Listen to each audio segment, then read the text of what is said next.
Hello दोस्तों, welcome to my YouTube channel.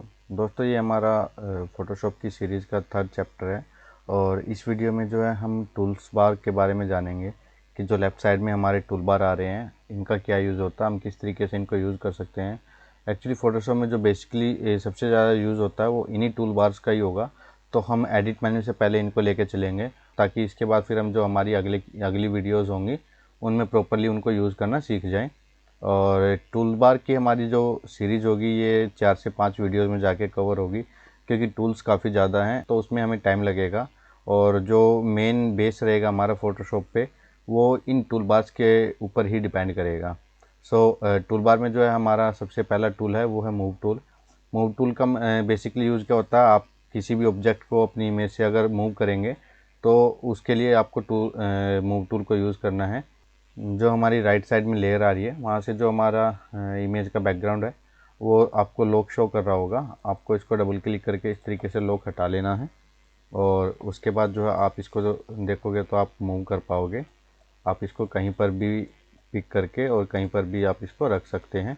और वापस जाने के लिए आपको Ctrl+Z प्रेस करना होगा। इसमें हमारा अगला टूल जो है वो है आर्टबोर्ड टूल। आर्टबोर्ड टूल का बेसिकली यूज़ क्या है कि सपोज़ मान लीजिए मैं जो ये हमारा ट्री है इसको सिलेक्ट कर लेता हूँ, तो ये इतने पर्टिकुलर एरिया को ही सिलेक्ट करेगा। और अब अगर मैं इसको मूव करूँगा तो जो मेरी इमेज में पर्टिकुलर इतने एरिया में जो भी इमेजेस आएगी या जो भी बैकग्राउंड आएगा वो ये यहाँ पर शो कर देगा। इस तरीके से मैं इसको बैक कर देता हूँ। नेक्स्ट टूल जो है वो हमारा है सिलेक्शन टूल। सिलेक्शन में कई सारे टूल हैं, जैसे कि ये रेक्टेंगुलर सिलेक्शन टूल है। ये जो है एक स्क्वायर शेप में हमारे ऑब्जेक्ट को कट करेगा। अगर मान लीजिए मैं इस मून को यहाँ से कट करना चाहता हूँ तो मैं इस मून को सिलेक्ट कर लेता हूँ और फिर से मुझे इसको मूव करने के लिए वी प्रेस करना होगा। मूव टूल सेलेक्ट करेंगे और हम इसको ईजिली कहीं पर भी मूव कर पाएंगे। ये हमारा स्क्वायर सिलेक्शन टूल था। अगला हमारा एलिप्टिकल सिलेक्शन टूल।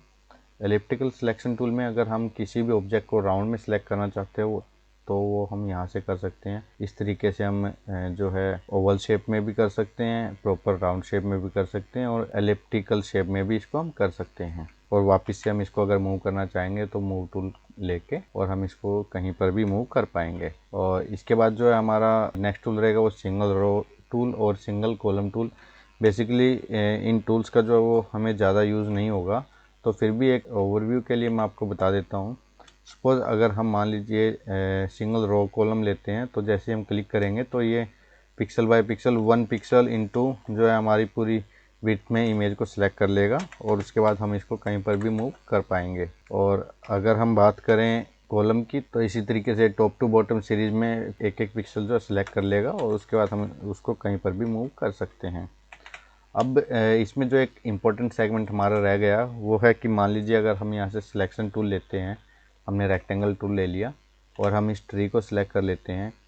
अब अगर हम चाहते हैं कि हमारा जो ट्री के बाद जो नीचे ये आपको अर्थ जो शो कर रही है, तो अगर आप या जो मिट्टी शो कर रही है आप इसको भी पिक करना चाहते हैं तो आप किस तरीके से कर पाओगे। इसके लिए आपको जो है मेन्यू के बार के नीचे जो टूल सेक्शन दिख रहा है आप वहाँ पे जाना और ऐड टू सिलेक्शन पे जैसे ही क्लिक करोगे उसके बाद आप इसमें एडिशनल बॉक्स ऐड कर सकते हो, वो आपकी सिलेक्शन में ऐड हो जाएंगे। इस तरीके से जो है आपको एक्स्ट्रा सेलेक्ट कर सकते हैं। और अब मान लीजिए अगर आपका एरिया कुछ ज़्यादा ही सिलेक्ट हो गया है और आप किसी पर्टिकुलर एक एरिया को हटाना चाहते हो तो उसके लिए आप जो है सबट्रैक्ट टूल को यूज़ करेंगे और इस तरीके से आप जैसे सिलेक्ट करोगे तो उतना एरिया ये अपनी सिलेक्शन से डिसलेक्ट कर देगा। और अगर मान लीजिए आप कई सारे आइटम जो है वो सिलेक्ट कर लिए हैं और आप चाहते हैं कि उसमें से पर्टिकुलर एक आइटम ही आपको चाहिए, बाकी सब आप हटाना चाहते हैं, तो आप जैसे ही इसको इस तरीके से सिलेक्ट करोगे इंटरसेक्ट टूल लेकर, ये जो एरिया आपने सिलेक्ट किया सिर्फ उसको छोड़ देगा, बाकी को हटा देगा। मान लीजिए आपने कोई ऑब्जेक्ट सेलेक्ट कर लिया, अगर आप उसको डीसेलेक्ट करना चाहते हैं तो उसके लिए आप कंट्रोल और डी भी प्रेस कर सकते हैं उसको डीसेलेक्ट करने के लिए। ओके, तो नेक्स्ट जो हमारा टूल है वो है लेसो टूल। ये हमारा सिलेक्शन टूल में ही यूज़ होता है। सपोज मान लीजिए हम इतने पर्टिकुलर एरिया को सिलेक्ट करना चाहते हैं तो इस तरीके से जो है हम इसको सिलेक्ट कर पाएंगे। इसका जो मेन नेगेटिव पॉइंट वो ये होता है कि आपको जहाँ से आप स्टार्ट करोगे और जहाँ पर एंड करोगे आपका जो पॉइंट रहेगा वो एक ही रहेगा। अगर आप बीच में कहीं पर भी इसको स्टार्ट करके और बीच में कहीं भी छोड़ दोगे तो ये अपना एंड पॉइंट जो है ऑटोमेटिकली पिक कर लेगा। सपोज मान लीजिए अगर मैं इस ट्री को सिलेक्ट करना चाहता हूँ तो मैं यहाँ स्टार्टिंग से लेकर चलूँगा और इस तरीके से पूरा राउंड में शेप क्रिएट करते हुए और यहाँ पर मैं एंड पॉइंट पर लेकर आऊँगा तो इसने इस ट्री को सिलेक्ट कर लिया। और अगर वहीं मैं जो है यहाँ से सिलेक्शन हमारी स्टार्ट करता और बीच में जाके अगर इसको छोड़ देता तो ये एंड पॉइंट जो है इसने वो ऑटोमेटिकली क्रिएट कर लिया, बाकी पूरी इसने सिलेक्शन नहीं की है। और इसके बाद जो हमारा अगला टूल आता है वो पॉलीगोनल लैसो टूल। ये बेसिकली क्या करता है कि मान लीजिए सपोज जैसे आपको कोई ऑब्जेक्ट सेलेक्ट करना है तो आप क्लिक बाय क्लिक अपने ऑब्जेक्ट को सिलेक्ट कर सकते हैं। इससे क्या है आपकी कटिंग काफ़ी शार्प होगी और एडवांस भी रहेगी। ये मैं आपको एक डेमो शो कर रहा हूँ, जब आप करोगे तो आपको परफेक्टली एक्यूरेसी के साथ कटिंग करनी है। इस तरीके से हम इसको यहाँ से मूव कर सकते हैं। और जो हमारा अगला टूल रहेगा वो है मैग्नेटिक लेसो टूल। इसमें बेसिकली क्या है कि आपको सिलेक्शन का स्टार्ट पॉइंट क्रिएट करना है और अपनी सिलेक्शन को जैसे ही आप माउस को होवर करोगे इस ट्री के अराउंड, ये ऑटोमेटिकली उस उतने एरिया को आपका सिलेक्ट कर लेगा। ये देखिए यहाँ पर मैं कोई भी सिलेक्शन स्टॉप करने के लिए क्लिक नहीं कर रहा हूँ, ये ऑटोमेटिकली अपने आप पॉइंट क्रिएट कर रहा है और एंड पॉइंट पर आकर इस तरीके से ये ख़त्म हो जाएगा। इसके बाद जो है वो हमारा अगला टूल है वो है object selection tool. Object selection tool का बेसिकली मीनिंग क्या है कि एक तरीके से जो हमारा सिलेक्शन टूल पहले हमने यूज़ किया था रेक्टेंगल, उसी तरीके से हम इसको यूज़ कर सकते हैं। जैसे रेक्टेंगल में क्या है कि हम पर्टिकुलरली किसी एक ऑब्जेक्ट को सिलेक्ट करते थे तो वो रेक्टेंगल में ही सिलेक्ट होता था, बट इसमें जैसे हम मान लीजिए अगर हम इस ट्री को सिलेक्ट करते हैं तो ये इस ट्री का जो भी एरिया है वो ऑटोमेटिकली कैलकुलेट करके उस पूरे ऑब्जेक्ट को सिलेक्ट कर लेगा। और सेकंड जो टूल हमारा वो है क्विक सिलेक्शन टूल।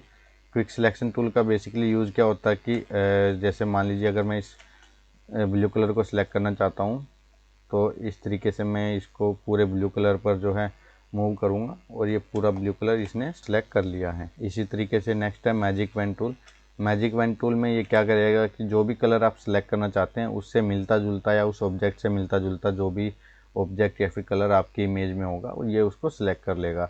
अब जैसे मान लीजिए मैं यहाँ से वाइट कलर सेलेक्ट करूँगा तो ये इसने वाइट कलर का एरिया जो है वो सिलेक्ट कर लिया है। और इसी तरीके से जैसे कि अगर आप अपनी सिलेक्शन में और ज़्यादा सिलेक्शंस ऐड करना चाहते हैं तो आप ऐड टू सिलेक्शन पर क्लिक करेंगे और उसके बाद अपनी सिलेक्शन को इंक्रीज कर सकते हैं।